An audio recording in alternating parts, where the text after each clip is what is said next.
बाबाय बे फुंबिलि समाव दिनै बे दुब्लियाव जोंनि रुंसारि चित्रानन्द बसुमतारी से नं महनपुर गामिनि बिथाङा दिनै रुंसारि जालांनायनि दुब्लियाव बिथांनि बान्दा आसारखौ खुंनो थाखाय थियारि खालामदों।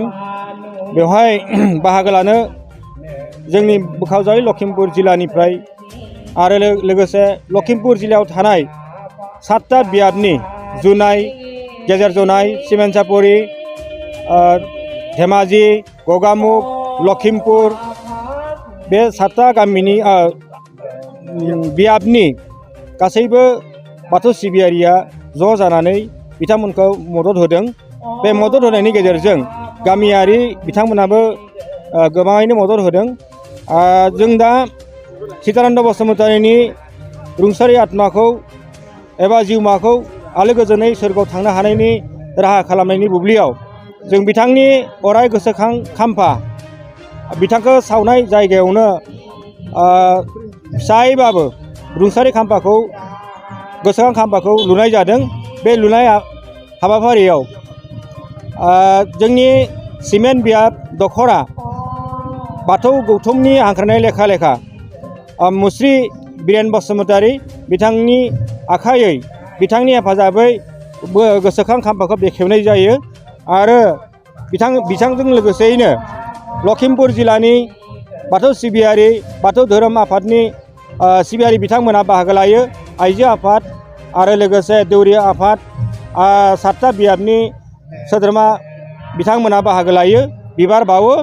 आरो बे बिबार बावखांनायनि उनाव जोंनि खान्थि बादियै बाथौ खान्थि बादियै जोब्रोङै आर'ज सिमेन्ट बियाब बाथौ महासभानि हेफाजाबै बेखौ होनाय जाबाय दङ, होगासिनो दङ। बे हाबाफारिया 2:30 मिनिटाव जोबगोन आरो बेयाव बान्द्रा आसारनि दान सारनाय जागोन। दा दान आजावनाय सोलिबाय दङ। लोगोसे रुंसारि चित्रानन्द बसुमतारीनि जिउमाखौ रनसायनानै गांसे बिजाब दिहुननाय जादों, रुंसारि चित्रानन्द बसुमतारी गोसोखांथि। बे बिजाबखौ सेबखांनानै दिहुनदों जोंनि सेबखांगिरि आरो बाहागो लागिरि एबा रनसायगिरि ललित चन्द्र बर' बिथाङा बे बिजाबखौ रनसायनानै होदों। आरो बेवहाय बाहागो लादों लखिमपुर बोखावजारि लखिमपुर जिल्लानि माखासे बाथौ सिबियारि धेमाजि गगामुख सानजा जनाय सिमेन्सापुरि गोबाङै बाहागो लादों। बे बाहागो लानायाव जों गोजोननाय मोन्दों। आरो बे रुंसारि चित्रानन्द बसुमतारीनि जे जिउमा बे जिउमाया रुंसारि जिउमाया सोरगोआव आलो गोजोन थाहैनो हानायनि आफा बोराइ बाथौनि सेराव आर'ज गाबगासिनो दङ आरो आर'ज गाबनाय हाबाफारिया सोलिबाय दङ। बोखावजारि लखिमपुर जिल्ला बाथौ गौथुमनि सिङाव थानाय सिमेन्ट बियाबनि मानगोनां रुंसारि चित्रानन्द बसुमतारीया थांनाय फेब्रुवारि दाननि 12 थारिखआव रुंसारि जालांबाय। बिथाङा रुंसारिनि सिगां गोदो जों लागाल मोनलायनायनिफ्राय जोंनि बाथौ धोरोमनि थाखाय जोबोद नाजानानै जोंनि बाथौआरि मानसिफोरखौ बायदिसिना आसार खान्थि सोलोंनायनि गेजेरजों सम सम बिथाङा जोंनि सावरायमेलाव जोंनो बायदिसिना आसार खान्थिफोरखौ रेबें रेबें दिन्थिनानै फोरोंलाङोमोन। दा बिथांनि जिउआ जोंनि बे बाथौ धोरोमनि जिखिनि आरजिनानै होलांबाय बे जोंनि गोबां एंगारख'हायै सम्पद जानानै थालांबाय। नाथाय बिथाङा सोरगोआरि जानायाव जोंहा बाथौआरि माहारिया जोबोद सुंख'हायि खहा जाबाय। दा बे सुंख'हायिखौ जोङो इयुनाव थालांनाय जोलैया मोजाङै सुफुंनो नाजाफिननांसिगोन। दिनै जोङो बे बिथां सोरगोआरि चित्रानन्द बसुमतारीनि बान्द्रा आसार बे आसाराव जोङो लखिमपुर बोखावजारि लखिमपुर जिल्ला बाथौ गौथुमनिफ्राय गोबां दुखु फोरमायनो गोनां जादों। आरो जोङो बिथांनि दिनैनि बान्द्रा आसाराव लखिमपुर जिल्लानि गोबां सुबुंफोरा फैनानै सहाय सहयोग खालामफैदो। दा बिथांनि गोमानायाव जोंहा लखिमपुरा खहा जानायखौ जोङो दुखु फोरमायनो गोनां जादों आरो बिथांनि न'खरा जाहाथे मोजाङै मोजां बे संसार जानाय बेलायाव अनलायनानै सहायलायनानै थांना थानो नाजालायो जोङो गौथुमनि जानानै बिथांमोनखौ हांख्रायदों।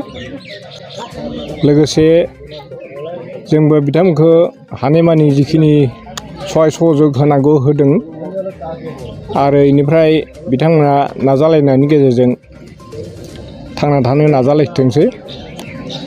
आं बेखिनिखौ बुंनानै बे चिदानन्द बसुमतारीनि बान्द्रा आसाराव फैनानै बिथां मेडियामनि नाजानायाव आं बेखिनिखौ बुंनानै आंनि बुंनायखौ फोजोबबाय। गोजोन्थों। बिटिआर हालामनि थाखाय मोनसे गोजोनथाव खौरां। 68थि भारत रत्न लकप्रिय गपिनाथ बरदलै ट्रफी जोलुर बादायलायनाय।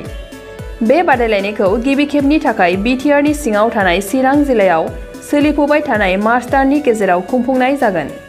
Guwahati sports association in association with सुबुंथि फाउन्डेशननि बानजायनायाव देग्लाय चिरां थाइखाजरानि राइन' क्लाब गेलेग्रा फोथाराव 2022 इं 25 मार्चनिफ्राय जागायनानै 30 मार्चसिम जोबथा बादायलायनाय जागोन।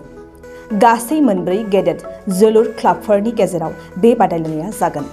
बे गेदेर जोलुर क्लाबफोरनि मुंफोरानो जाबाय north east united FC, united Chirang Duar FC, चिलं लाजं FC आरो आसाम रेजिमेन्टेल सेन्टार।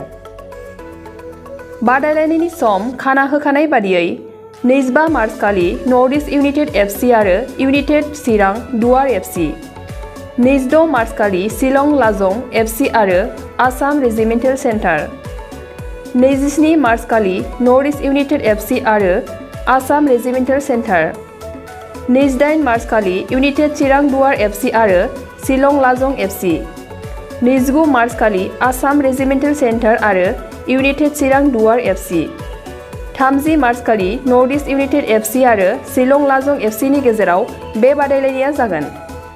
जानो थांनाय बे बादायलायनायनि टिकेटखौ दानिफ्रायनो टिकेट काउन्टाराव होनाय जाबाय।